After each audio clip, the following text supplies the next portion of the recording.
We are in Atlanta, in the American South, late 19th century, on a summer afternoon in June. Sunlight slips through the window of Jacob's Pharmacy, casting a golden sheen over a man bowing his head. In front of him are 3 glass cups, already poured and neatly arranged on the wooden counter. Each glass is filled to the brim with a shimmering brown liquid, its fizz rising slowly as if waiting to be awakened.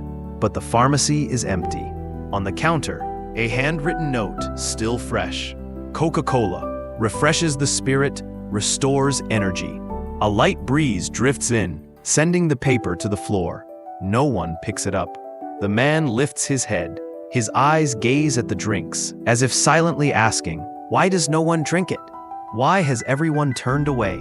Then, he picks up one glass, raises it to his lips. One sip, and he smiles. But it is not a smile of flavor.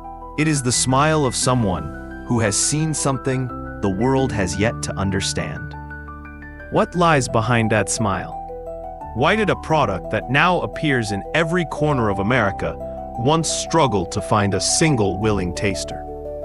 The answer lies in the strange tale of a man who did not invent Coca Cola, but sold it to the entire world. He places the empty glass back on the table, gently, as if not to break a moment he just managed to preserve. His eyes stay fixed on the fizzy bubbles clinging to the rim. No one notices him at that moment, but had they looked closely, they would have seen he didn't leave like the others. He stayed, watched, for a long time. His name was Asa Candler, a pharmaceutical merchant in Atlanta, once made wealthy by distributing laxatives and cough syrups. But what he just drank was unlike any formula he had ever sold. It didn't cure illness. It made no health claims. Yet it stirred something unfamiliar inside him. A feeling that he knew, if multiplied across enough people, could reshape the market entirely. Not long after, Asa began investigating the man behind the drink, John Pemberton. But he was too late. Pemberton had passed away.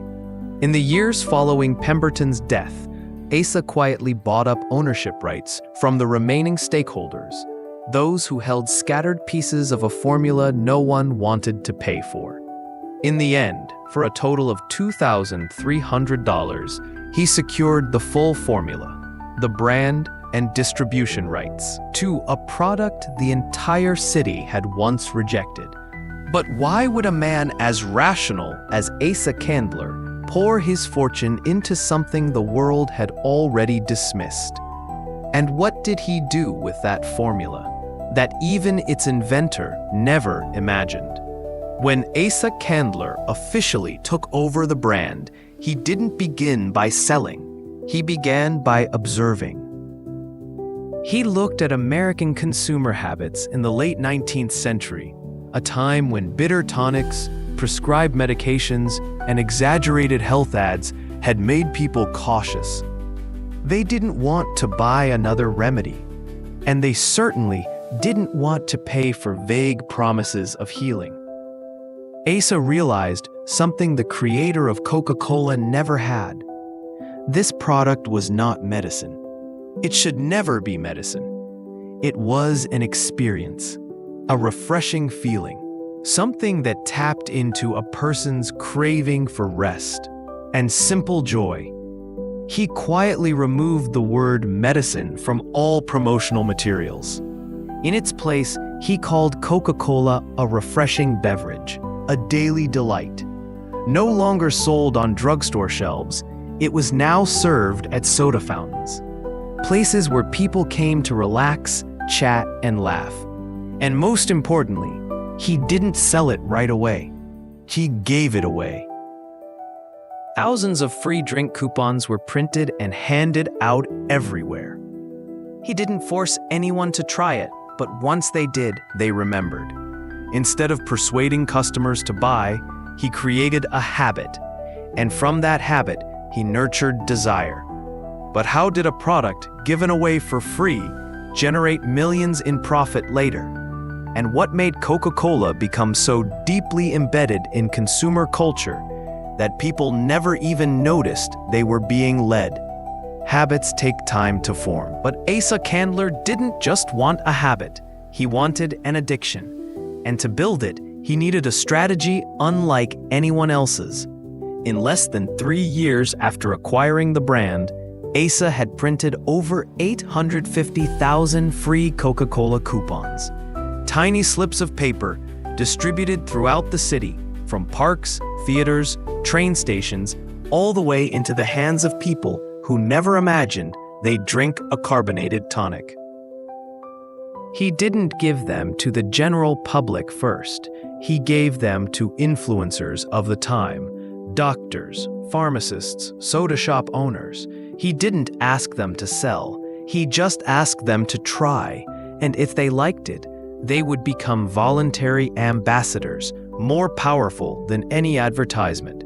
Candler did something else no one had ever done with a beverage.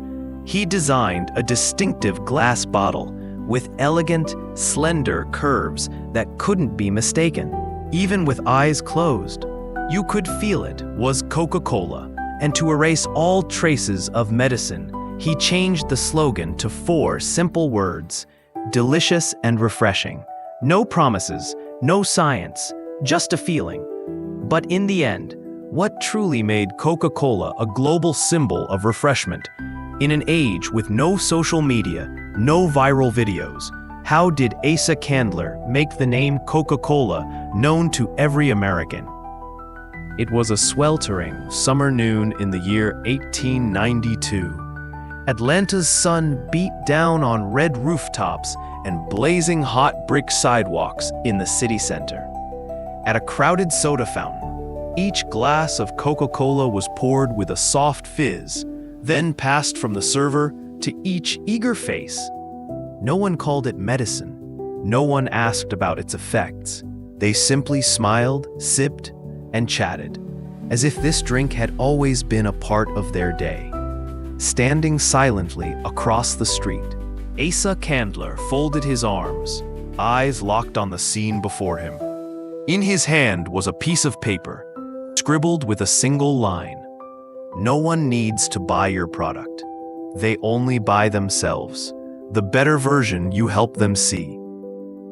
There was no social media, no viral video, but those little drink coupons spread across America like handwritten letters passed from friend to friend.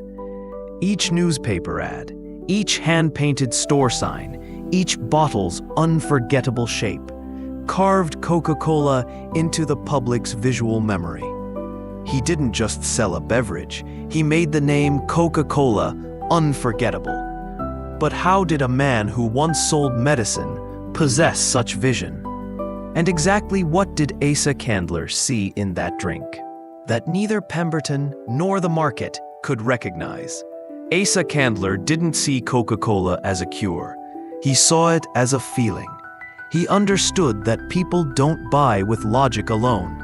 They buy with emotion. They choose what makes them feel good, feel joyful, feel like a better version of themselves. To him, Coca-Cola wasn't a product. It was an experience.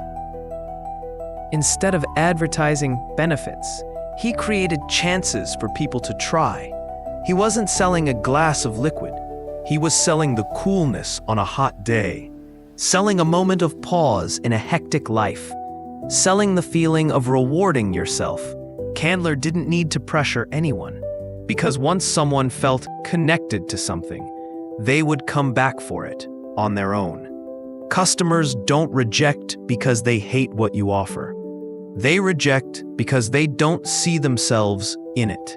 When you tell the right story, they will see themselves, and then they'll open their wallets without a word of persuasion. So what are you really selling today? A product or a feeling someone longs to have in their life? Maybe you've built something amazing. Maybe you've poured your heart into it. But if the market still turns away, don't assume they don't need it. Ask instead, have they seen themselves in what you're offering? Coca-Cola was once just a misunderstood tonic. Its formula didn't change. But Asa Candler changed the way people saw it. He wasn't the inventor. He was the storyteller, the one who told the story the world wanted to hear. And because of that, he reshaped an entire nation's consumer behavior. He understood people don't buy for rational reasons. They buy when something inside them is stirred, a feeling they want to repeat, a better version of themselves they believe they deserve. So what about you? Are you selling features or the feeling someone wants to carry with them through life?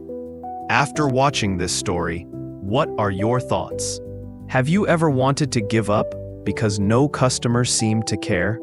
Or have you ever succeeded simply by changing the way you told your own story? Leave a comment below, because maybe your story is the one someone else needs to hear before they decide not to quit.